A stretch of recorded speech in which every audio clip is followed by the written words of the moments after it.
Revengeance, is that a real word, came out in 2013 and everyone was like...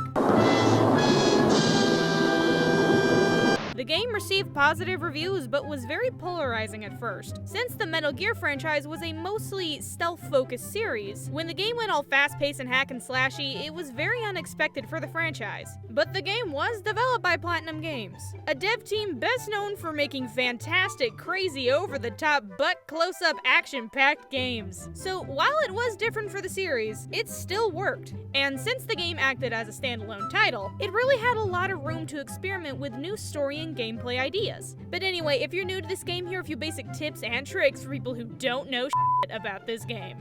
So you play as a dude named Raiden, a cyborg ninja, no seriously for real guys, who is part of an American operative team whose job it is to keep the peace and prevent war. But one day, while protecting a prime minister of an African country, a bunch of other cyborg ninjas attack the place and kill the prime minister. Good God, you had one job, Raiden. It's soon revealed that the evil dude's plan is to destabilize the region to bring back the war economy, because money! And it's all up to you to put a stop to their nasty plan and cut people up into tiny itty-bitty pieces. Along the way, you'll meet blood, possibly racist accents, robotic dogs, sombreros, and frame rate drops. Or maybe I just need to get a new PC. Now, the game is supposed to take place after Metal Gear Solid 4, but this game is a spin-off title, and the story is, in all honesty, kinda ridiculous. And although Metal Gear has never been a series 100% grounded in reality, Rising kinda takes things to a whole new level of goofy. The tone and plot points zigzag all over the place, from constantly switching villains to Raiden having an existential crisis but not really.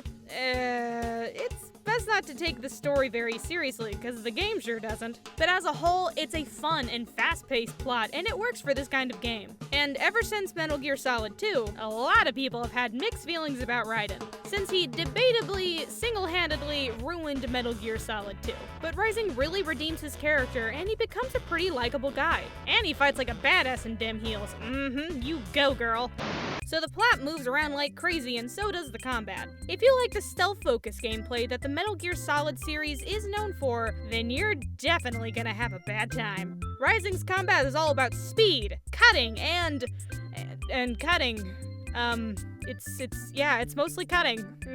Now, the basic combat is nothing special. If you've ever played a hack and slash game before, you'll get the hang of Rising really quick. You got your light and heavy attacks, your quick time events, blah blah blah, etc, etc. But there are a few things unique to Rising's gameplay. The first is blade mode. When you hold down a certain button, time slows down, and Raiden can cut anything with his sword using the analog sticks. And I mean anything. I mean within reason. It's not like you can cut your way through the ground and fall into another dimension or something like that. Now, for the most part, just spazzing out in blade mode will kill the thing pretty good. But later on, the game requires you to be super precise, because it's gotta be rude like that.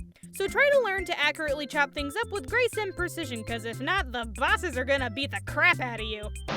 So the game is pretty easy for the most part. If you're not a total doo-doo head and you know how to hold a controller, you should be okay. All enemies, once they have taken enough damage, can be cut open to reveal their spines, which automatically gives you full health. I'm serious, it does this every time, and it doesn't get old. I mean, just look at how cool this is, you just cut them open and, don't try this at home, kids. But anyway, the game isn't a complete walk in the park. Once you understand the parry, things become butter smooth. But that's just the problem, understanding how the blocking and parry works. The game doesn't really explain it in the actual game. It's explained in the optional VR mission. And yeah, if you're eager to play this game, then you might just want to skip it, but dear God, do the VR mission! The parry is a tricky thing to learn, and you will, and I mean will, need it. It requires a lot of timing. When an enemy attacks, you have to hit X/square and having the analog stick pushed in the direction of the enemy at the last possible second. It takes a while to get the hang of it and requires some skill to master. Now, if you find yourself unable to learn the parry, then just bump down the game's difficulty to easy because it is automatic in that mode. Now, Rising is a pretty short game, and you know me, I'm a big fan of playing on easy first and bumping up the difficulty later in another playthrough. So, like, replay it and get your money's worth? I don't know, do what you want. Also, buy all the upgrades. You'll be able to unlock really useful stuff early on, like the dodge roll and aerial parry, and unless you completely hate yourself, you're gonna want to dump points into these things. So, the parry is a butt to learn, but not all attacks can be blocked. Right before enemies attack, their eyes will flash red, which is their way of saying, "Oh hey, I'm trying to kill you, look at me." Red flashes means the attack can be parried, and that's your chance to show the dude your brand new, shiny, sparky sword. But if the flash is yellow, then you're gonna be in a world of hurt there, pretty boy. Only certain enemies have yellow attacks, but try to get out of the way before they bring the pain, because there isn't much you can do.